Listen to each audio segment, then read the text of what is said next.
সারাদিন উপোস করার পর এত সুন্দর একটি সাবু মাখা, আর সাবু মাখাটাও হয়েছে খুব খুব সুন্দর, দারুণ।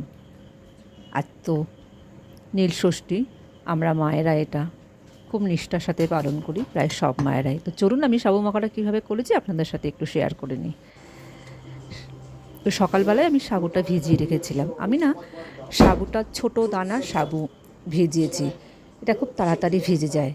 তো আমি এটার জন্য নারকেল কুড়িয়ে নিয়েছি, একটু সন্দেশ নিয়ে এসেছি, আর একটু মিষ্টি দই আর কলা। জানেন, আজকে কোনো দোকানে আমি দই খুঁজে পাচ্ছি না। যেহেতু আমারও দোষ হয়েছে, আমি দোষ মিন্স ভুল হয়েছে, আমি দইটা কিনে রাখিনি। তো আমি একটু অন্য রকম করে মাখছি। এইভাবে মাখলে খেতে কিন্তু খুব সুন্দর হয়। আগে কলাগুলোকে ভালো করে চটকে নেব।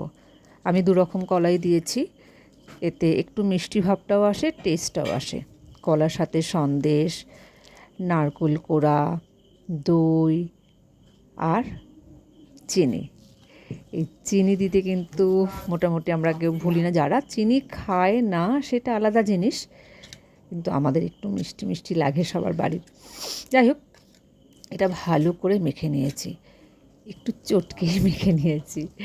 দেখুন এইভাবে, ঠিক সাবুটা দেওয়ার আগে আমি এইভাবে পুরো জিনিসটাকে মেখে নিয়েছি। চিনি একটু বেশি দিচ্ছি, কারণ আমি না খেলেও বাড়ির যাদেরকে প্রসাদটা দেবো তারা একটু আমাদের মিষ্টি খেতে ভালোই বাসে। চটকে নিচ্ছি ভালো করে। দেখুন ঠিক এরকম হবে, কারণ চিনিটা আগে না দিলে না ভালো করে গলবে না। এবার আমি সাবুগুলোকে দিয়ে দিচ্ছি।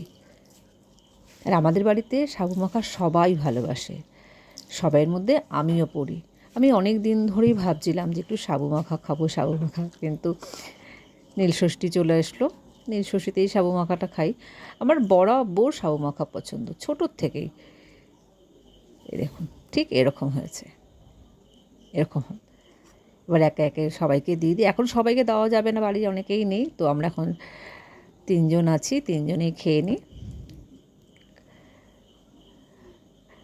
কখন ভাবছি নিজে খাবো, উপোসের পরে সারাদিন না খেয়ে তখন মনে হয় যেন একটু যাই পাই না কেন। গরমটাও তো অনেকটা পড়ে গেছে, তাই না?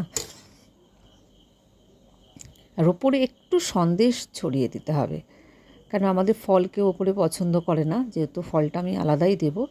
সাবু মাখাটা শুধুই এরা আমাদের বাড়ির সবাই পছন্দ করে। উপরে একটু সন্দেশ দিয়ে দিলাম। দেখুন, চলুন এবার খেয়ে নিই।